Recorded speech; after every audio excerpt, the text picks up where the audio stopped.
somebody's doing the job properly, a proper union guy, he's a lawyer, he's a negotiator, he's got to be a psychologist, and not only like the personnel director, he only has to look after one factory, but the union guy has to look after thousands.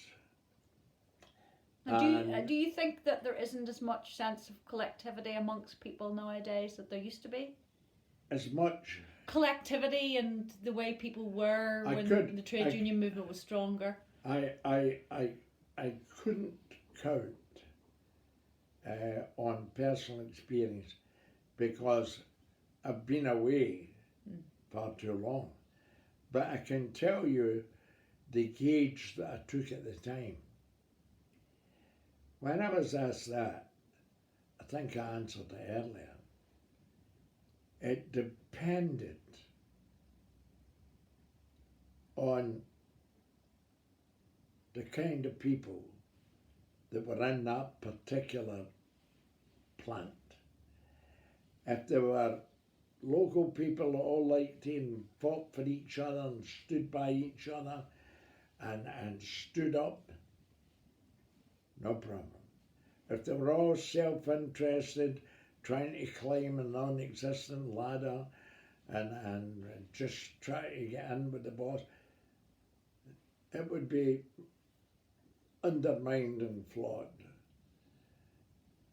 And that's where I think that the union leader, that's where he then has to get them together and give them, expose that situation as being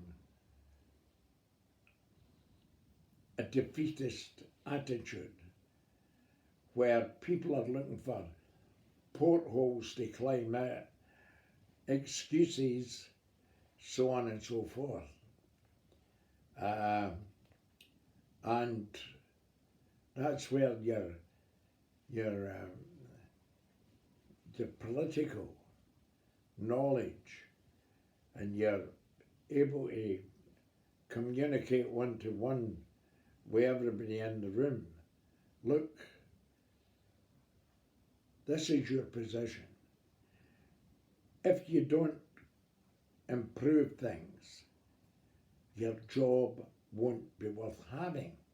And when you say that to people, some of you would go, I'm looking for another job anyway.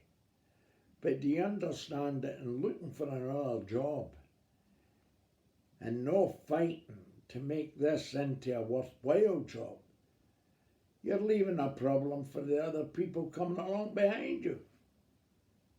So it's futile.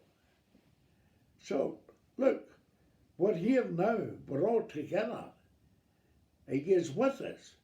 And we're going to tell this guy, it stops now, it stops here. You run away, he'll be back and he'll give you the same story next time. Are you with us? Right. Take the ballot paper. I used to carry ballot papers about. Right, ballot paper. Let me be able to go in there and tell them that we will take industrial action up to and including strike action. So that lets us do work to rule, overtime ban, whatever.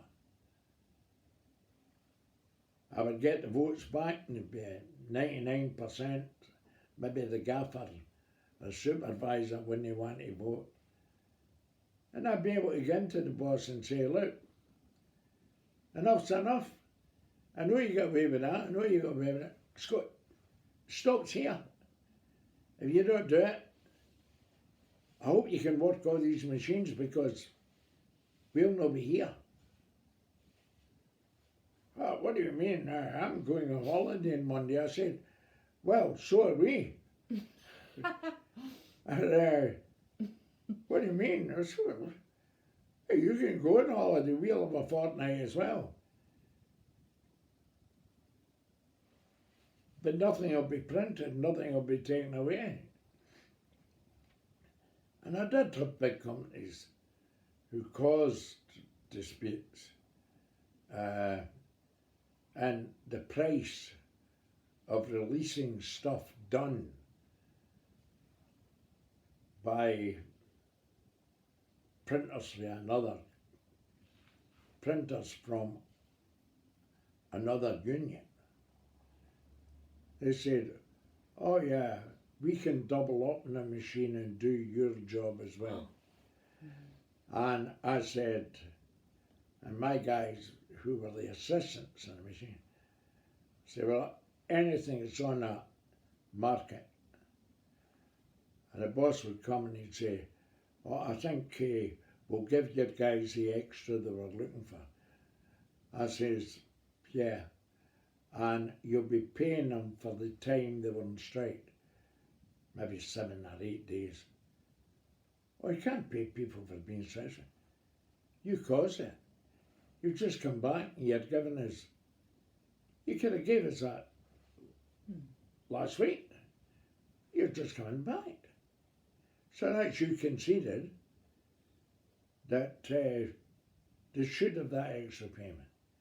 But you encouraged and allowed material to be done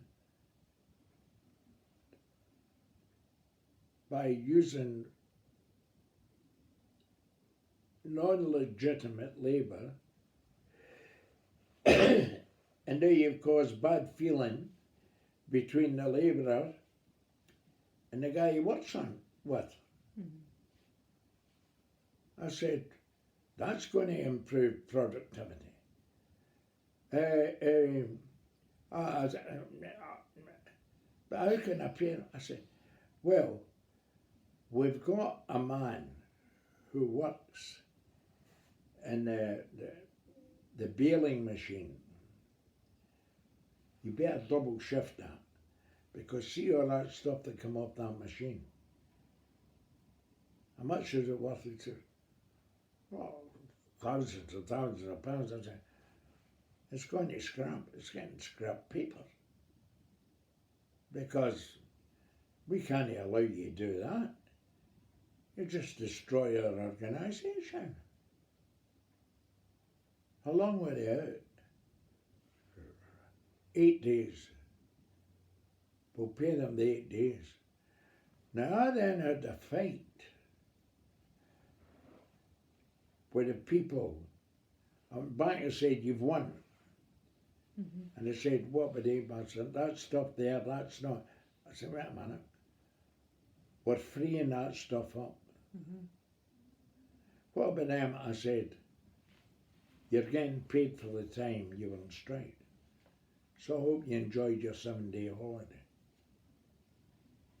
I bet them there, I said, look, I know that, but I'd rather that you get paid. So you went on strike to get up £4 or £2 every shift or whatever. You've got it. And you've won, and you haven't lost a penny. That's a victory.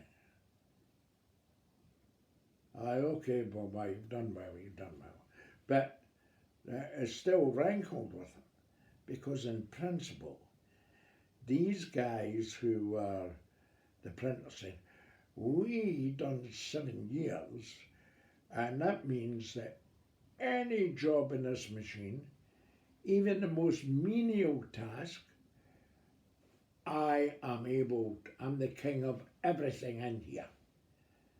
In other words, he was saying,